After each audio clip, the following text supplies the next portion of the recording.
Hey team, welcome to TeamMike Adventures channel. In this channel, Christian and I will bring you into our lives of adventure and hope that we can reassure others that travel is possible at any age. In this channel, we want to engage, empower, educate, and encourage you to get out and explore the world around you regardless of your age. Hey guys. Hey, so welcome back to the channel. So today TeamMike is coming at you from Gyeongju, the museum without walls.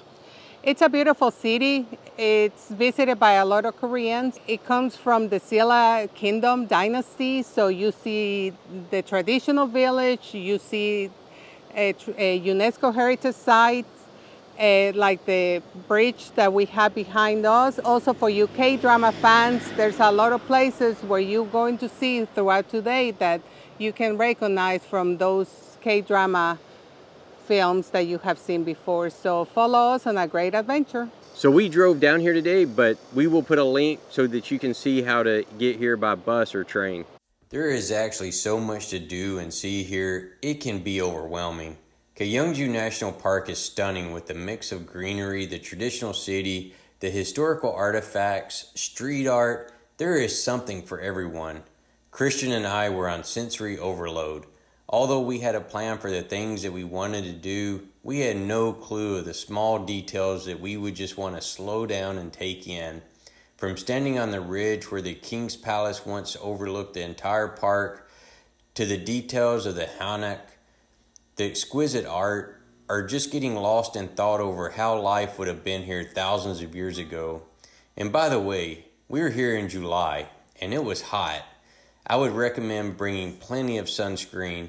The shade is available, but it is limited. We arrived about 9 a.m., which is an hour before the park actually opens, because we wanted to get some videos before the crowds arrived. Being the weekend, we expected a lot of people, and we were not wrong. Parking was at a premium by noon.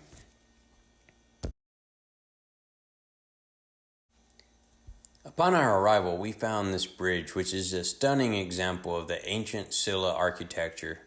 Stretching gracefully over the tranquil waters below, this picturesque bridge is a symbol of the city's rich history and culture heritage. As you approach the bridge, you are immediately struck by its elegant arch design and intrinsic wooden details. This bridge is said to have been originally built in the 7th century, but was burnt during the Joseon dynasty.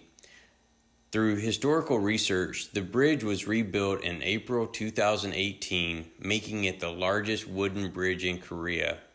Walking across the bridge is truly a magical experience. The gentle sound of the flowing river below and the surrounding lush greenery create a sense of peace and tranquility. As you stroll along the ancient wooden planks, you can't help but feel a connection to the past and the generations of people who have crossed this historic bridge before you.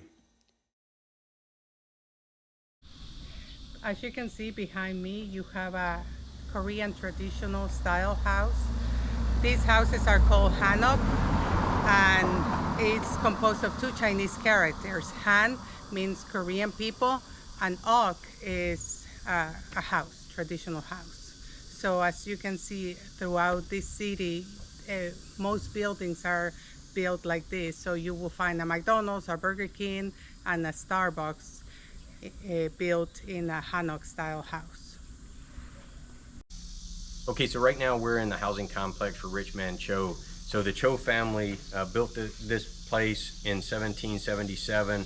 They ran the housing complex for 17 generations. So they actually had rules that they had to follow as instructions for the family, which they were actually known for.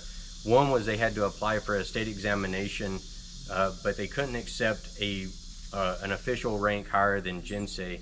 They also had to return to society any possessions worth more than 100,000 suk, which was about 1,440 tons of rice. And then in times of famine, they could never increase their farmlands. They had to receive travelers as well as visiting guests with warm hospitality. They couldn't allow anyone within 100 li, which is about 40 kilometers, starve to death. And then daughter-in-laws were required to wear cotton cloths for no less than 3 years. Now, there's a little bit of debate on why that was. One of the debates is for the first 3 years, obviously the families want to have their grandbabies, so they require their daughters-in-laws to wear cotton cloth so that the sons would have quick access. And then the other debate is that it's because they didn't want the daughter-in-laws to have immediate access to the riches of the family.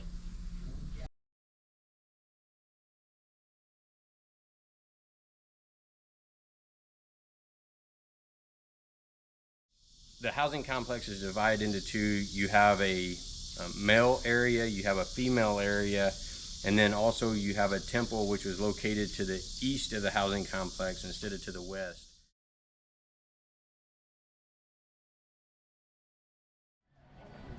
Over the weekend, one cafe offers free Korean tteok pounding that gives people a chance to pound rice cake with a mallet. This is the way that people must have done it over hundreds of years. After pounding the rice cake to the right consistency, the cafe then takes it and cuts the rice cake into bite-sized pieces to be coated with bean powder. Then they also use the rice cake as a topping for shaved ice. And did I mention they also do free samplings? I do.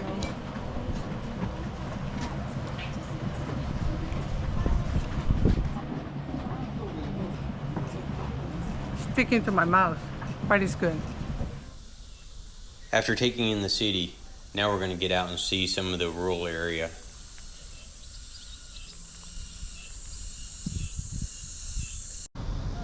Gyeongju is known for the burial tombs.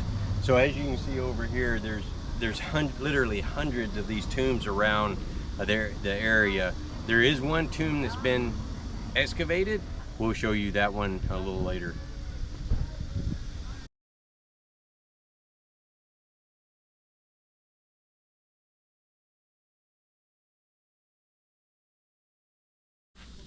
So the excited teacher in me, it's super excited to come and see the oldest astronomical observatory here in Asia.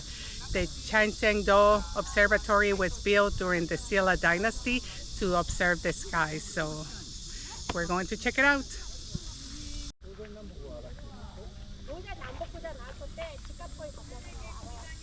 So this forest behind me is a super sacred place because this is really where the founding of the Silla dynasty is located. So the king had heard a rooster crowing within this forest, so he sent his vassal or slave out to investigate the crowing rooster. When the vassal came out, he found a white rooster and a golden box, and he reported that back to the king, and then the king sent someone out to get the box and bring it to the palace. So when they brought the box to the palace, the king opened it up and there was a handsome baby boy on the inside of it, and the king said, "The heavens have bestowed on me a son." And that's how the Silla dynasty started. The next stop on our whirlwind tour was Donggung Palace and Wolji Pond. Donggung Palace and Wolji Pond were secondary palace sites of Silla. The palace, along with other secondary palaces, were used as the Eastern Palace where the prince lived and the banquets were held during events or to welcome important guests. Man, this is truly a museum without walls, because it's like everywhere we go, there's something. Like back behind us here is a huge lotus farm. It's just absolutely beautiful here, and we're putting in a lot of steps today. We're here at the Royal Tomb Complex. As you can see behind us, there's a mound of what you think is dirt, but it's actually a burial site. A funny fact, if you decide to climb one of those mounds, the fine is 20 million won, which is about $15 million, or 2 years in jail, so you get to pick. Yeah, so they only have one of the tombs that they've actually opened up, and they allow tourists to go inside. So we're getting ready to go inside the tomb now, so let's do it.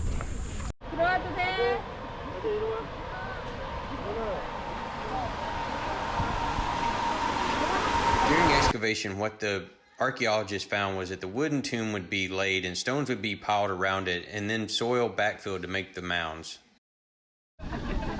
So in 1973, when they did the excavation of the King Complex tomb, what they found was the impression of a horse, which the literal translation of the tomb's name is Heavenly Horse, and this was what was marked on the artifacts that they found in the tomb.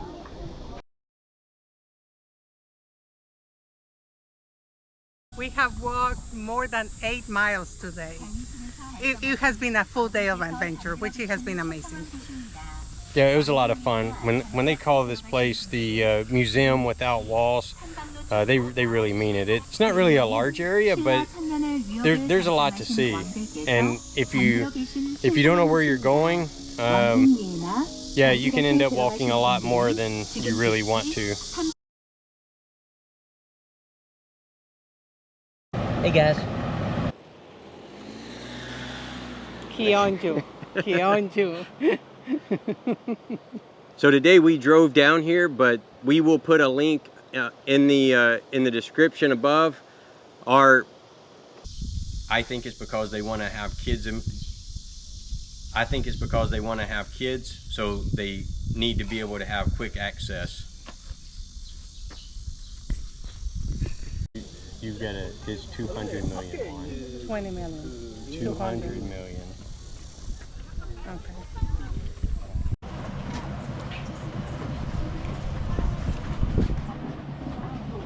I'm so thirsty.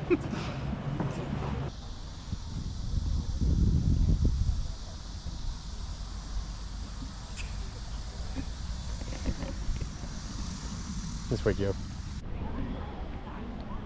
All right, you ready? Here we go.